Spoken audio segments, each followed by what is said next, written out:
This is the story of Dragon Champions, rewritten by Shaken Gaming. In the beginning. At first there were only the old gods.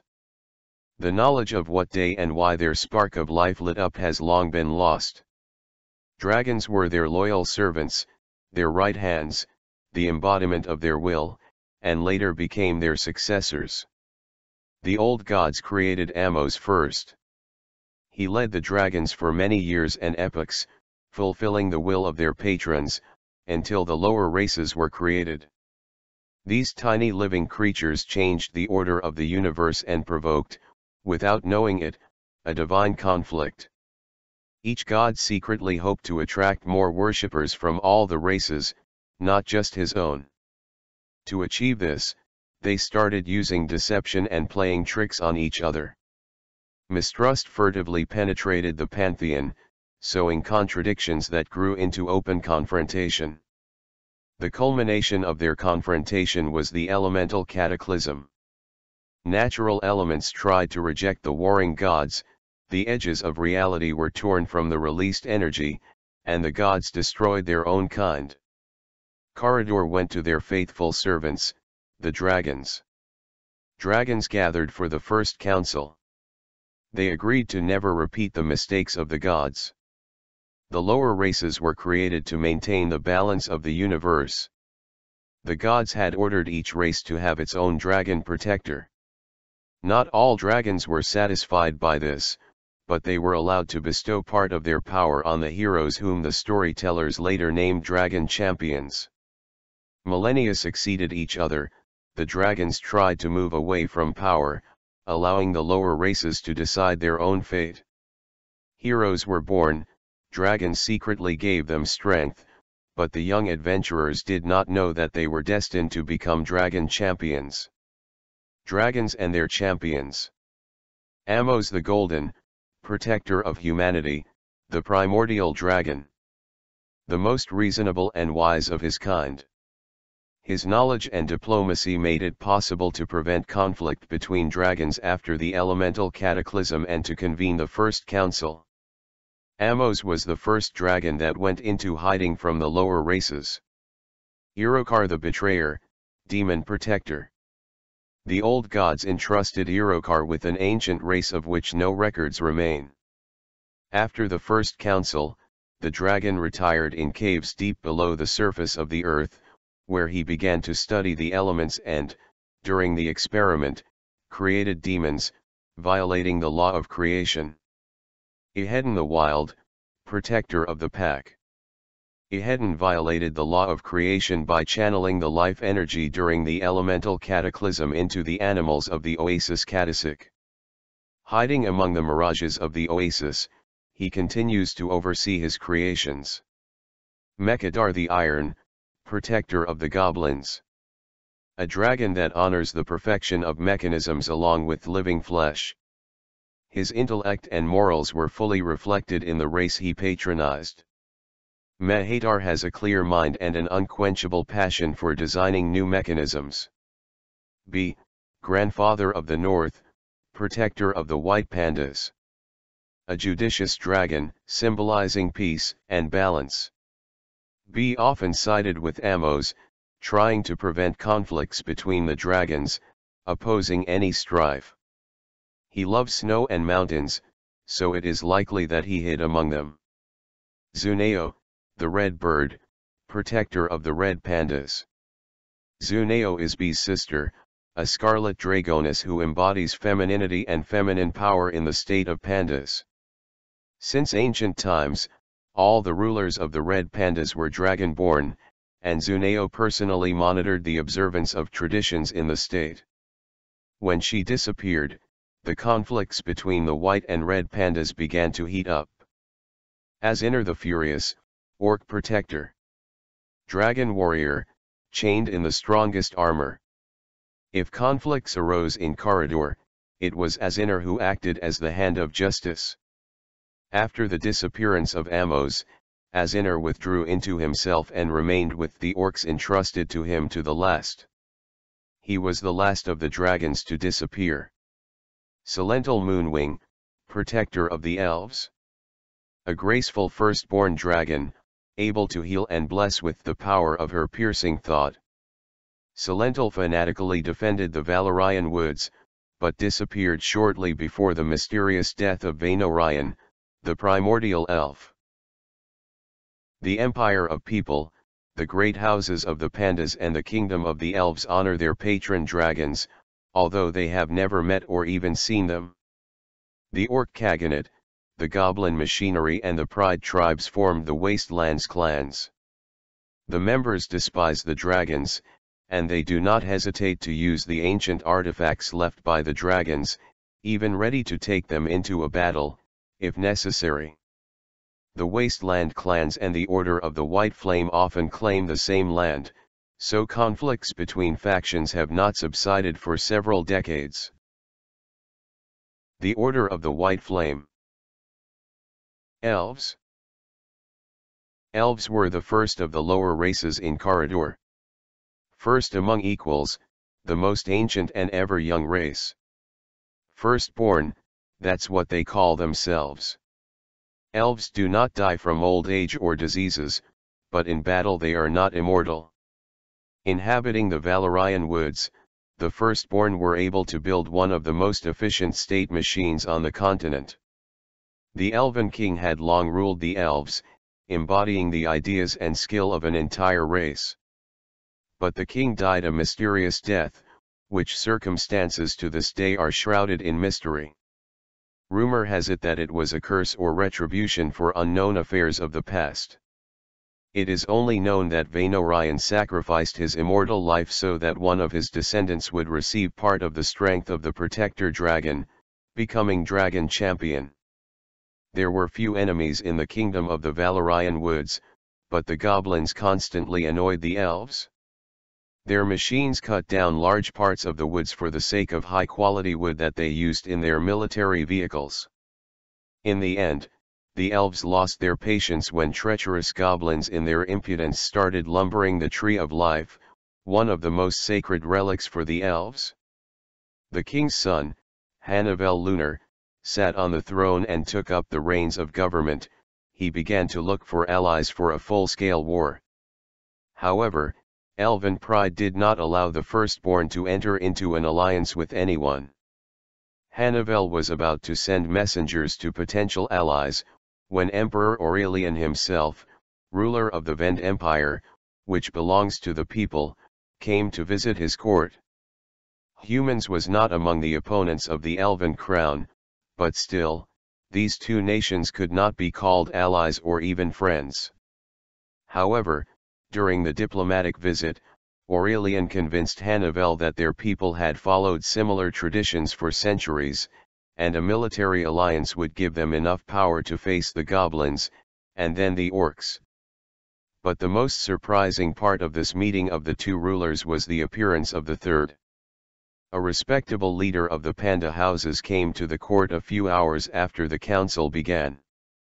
Hanavel and Aurelian were extremely surprised, because the Pandas have been living a hermit lifestyle apart from the rest of the lower races. The leader, Kinley, hoped to distract his people from internecine strife, putting red pandas and white on opposite sides. And so the Order of the White Flame was founded. So the war of individual nations became a war of new, not yet strengthened alliances. Vend Empire. The empire is a people-state formed from once scattered kingdoms thanks to the will and oratory of Aurelian of the Sun, who declared himself emperor. Aurelian and his advisor Solius, back to back, participated in the innumerable battles of the Reunion Wars. After the nations were united, the emperor became a father. His son, Crown Prince Darian, was born a healthy, beautiful child and quickly became a favorite of the common people. In addition to his father, the crown prince was raised by Solius, a wise powerful healer, an adherent of the Temple of the Sun and the head of the cult of Amos, the solar dragon. Darian grew up a stately man, a calculating strategist, a strong warrior, and, as soon as the opportunity presented himself, he began to show himself on the battlefields, fulfilling the instructions of his father and Soleus. Constant expansion led the empire to the Roa wasteland. The emperor united the human peoples living on the borders of the wasteland, and, defending new subjects, entered the war with the orcs. This conflict lasted for a long time with varying success, until Aurelianus of Soleus decided to turn to the help of magic. More on this later. The Great Panda Houses. Gods created pandas in the distant lands of Kulun, where fleeting rivers flow into crystal clear lakes and the fauna is in full harmony with the flora. However, the main territory of Kulun is surrounded by mountains and is isolated from the rest of Corridor. Therefore the life and social order of the great houses have been hidden from other races of Corridor for millennia.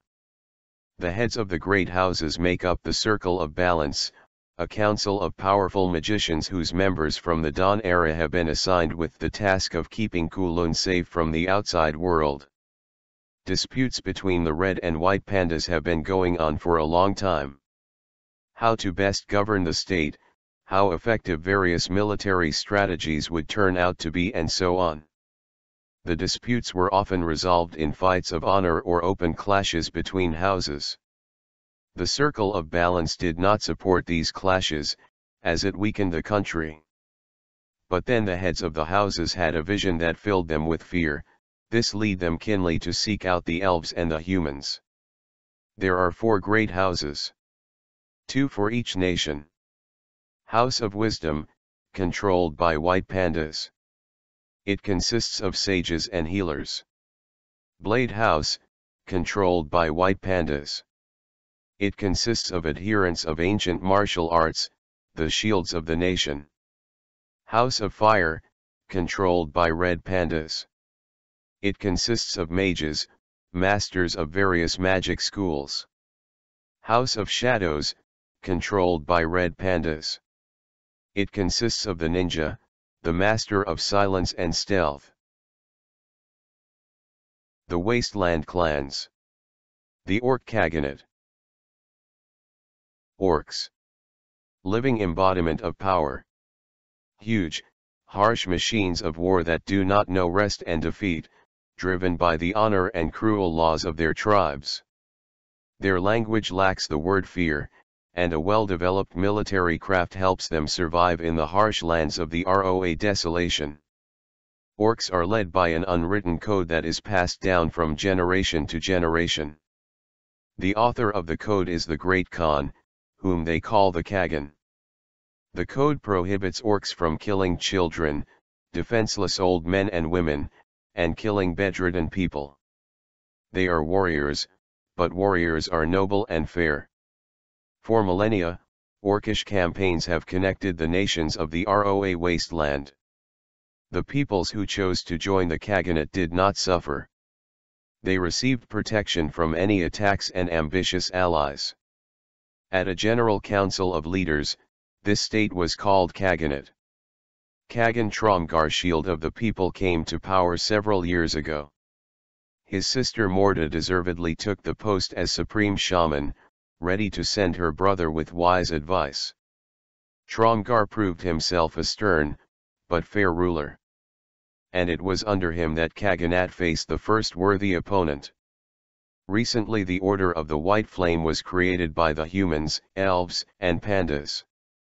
The planned expansion into the Roa desolation, crowding the lands for the Khaganate, the goblin machinery and the pride tribes.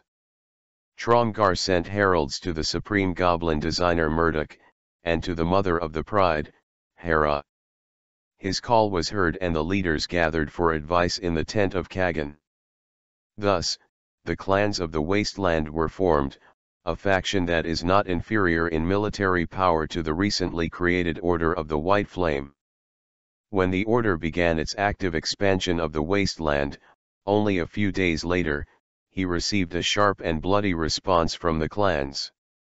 The Orc Protector Dragon, Asenar the Furious, once proclaimed, "Able to lead this nation will always be blessed with me."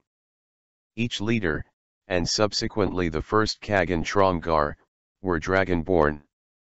This gift increased their strength and allowed them to have phenomenal stamina in battle.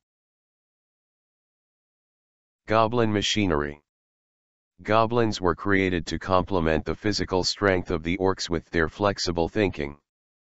The god who created them wanted the two nations to work in synergy, but centuries ago these peoples settled on different lands. Intelligence and impeccable logical thinking distinguishes goblins from other races of Corridor. In every aspect of life they use mechanisms to simplify physical labor. In war, they construct terrifying machines that remind their enemies of their mortality. The ruler of the goblins has always held the title of Supreme Designer. The most flexible and brightest minds of the nation occupied this post, embodying the dogmas of the teaching of rationality. In the 1264th year of the Era of the Sun, a fateful year for Corridor, the nation was ruled by the Supreme Designer Murdoch.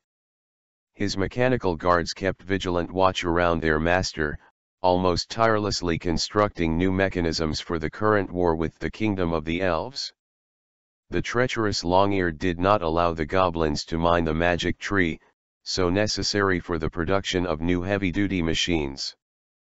Frequent skirmishes turned into real forest battles, in which the goblins suffered defeat after defeat, as their mechanisms did not show themselves effectively in the narrow thickets of the forest.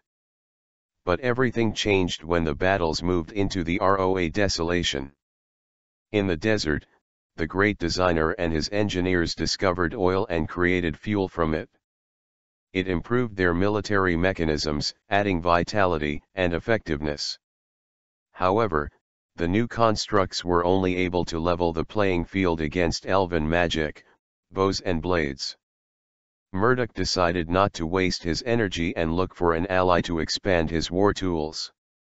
That very evening, the messenger of the orc Kagan Tromgar came to his fortress. Tribes of the Pack. Beastmen are the children of an elemental cataclysm.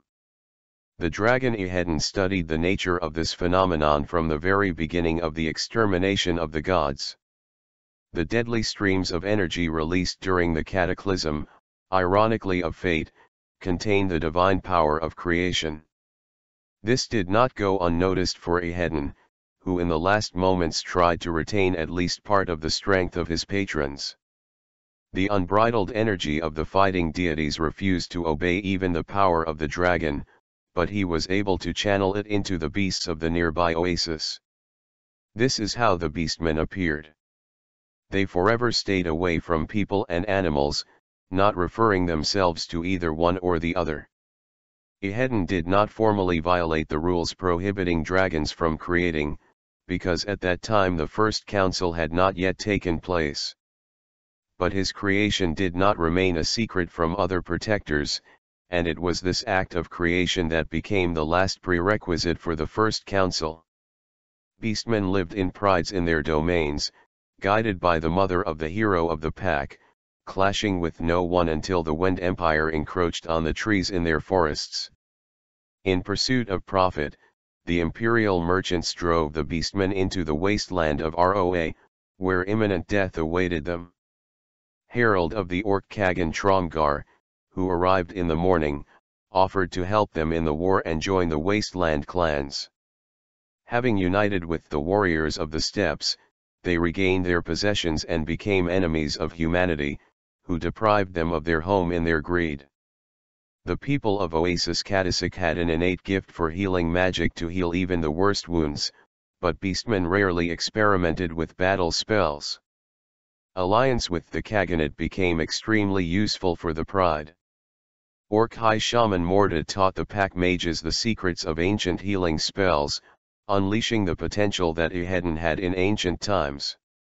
However, the pack mages also had a second mentor, the Shaman Korkrim, who has long vied with Morda for the title of Supreme Shaman.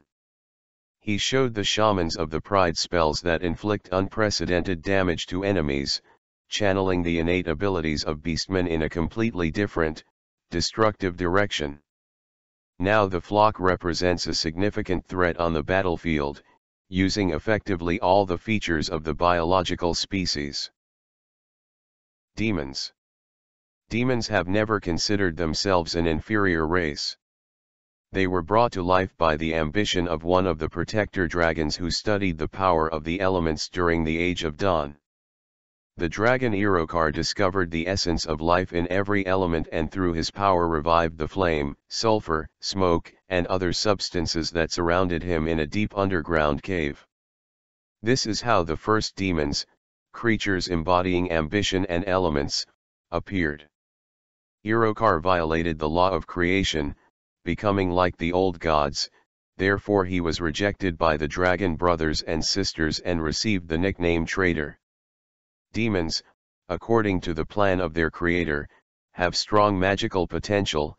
They could open small portals within one dimension, invoke elemental magic and bring curses on the heads of rivals. The demons turned out to be treacherous, unbridled, and they began to rush into Corridor, doing whatever they pleased. Irokar was pissed off at this. Not even hundreds of years have passed since the creation of the demons, as the dragon protector drove them into another dimension, to drag out their existence in unknown lands. Irokar did not want to take care of his creations, he cared little that they are the same living beings like other races. He created them, and he made the decision to expel them. At least that's what the protector himself thought. The demons who revered their creator for his freedom were deeply disappointed by his decision to exile. Love turned to hatred.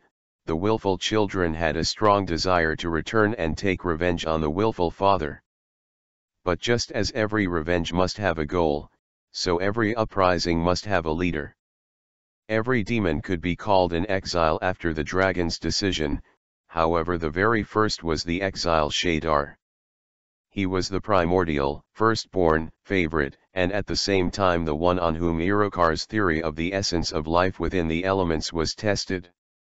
It was Shadar who united other unbridled demons around his hatred, gathered troops from close companions and learned to open portals between dimensions. So the demons returned to Corridor, ready to take revenge on their creator. However, Irokar, immediately after banishing his creations to the other world, protected his caves around the planetary core with powerful concealment spells. It would be very difficult to get in there, so the demons started looking for worthy allies. Conrad Savitar and the Reflections. During the elemental cataclysm, Corridor was shaken to the core. The former world seemed to have cast a shadow, creating a mysterious dark copy inhabited by radiation of negative energy, reflections. The reflections are trapped in their own dimension, but perhaps one day, they may find a way to pass from the shadow world into the real one. If that happens, Corridor will change forever. As this did happen, it was time to do something with the reflections, strange creatures released by the witchcraft of the primal, Conrad Savitera. The ruler staged a war mage tournament, in which an unknown sorcerer, who introduced himself as Conrad, won. In fact, this magician turned out to be the original race of people, Conrad Savitar, who wanted to use the Emperor's trust in order to gain access to the artifacts of the dragon Amos. And Aurelian gladly granted the sorcerer access to the reliquary of the Mages Guild, where the ancient sun dragon artifacts were stored.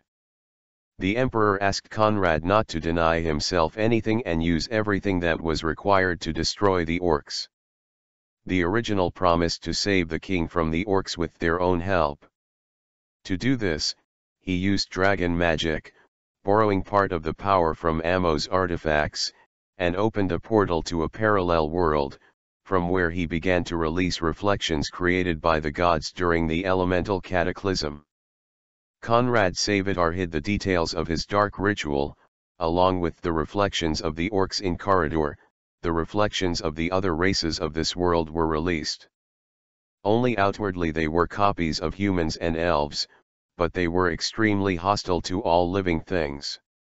Conrad, using dragon magic, received an obedient army and, conducting a ritual, found out that artifacts react strangely to Crown Prince Darien and several dozen representatives of the lower races of Corridor. The puzzle in the mind began to take shape. He still had a long way to go to his goal, the search for the dragon champions, but part of the work was done and reflections were released into this world. Soleus, advisor to the emperor, intervened at the end of the ritual. He closed the nearby faults and entered the battle with the reflections in the capital. Conrad fled to the noise of the battle, taking with him part of the artifacts of the dragon Amos. Aurelian was angry. He urgently gathered troops and went with the proposal of a military alliance in the kingdom of the Elves. The patriarch, Chi, does not believe that one day the dragons will return only to destroy Corridor. This contradicts the nature and covenants of some protectors. The heads of the houses saw in the visions of the atrocities of Conrad Savitar, the coming of the reflections in Corridor, the war of people with the orcs. They took upon themselves the heavy burden of keeping these messages secret from the new Lord Kinley. So they wanted to isolate the Pandas from participating in bloody battles. But Kinley learned the truth from his faithful spies. And he got angry. It is noteworthy that it was under Kinley that the internecine conflicts between the red and white pandas were stopped. The circle of balance was dissolved and reassembled. Lord Kinley swore an oath from the newly elected that they would not repeat the mistakes of their predecessors, but he gathered an army and, deciding to atone for the sins of the circle of balance, moved to the kingdom of the Elves, where the emperor of the people of Aurelian was already in a hurry on a diplomatic visit.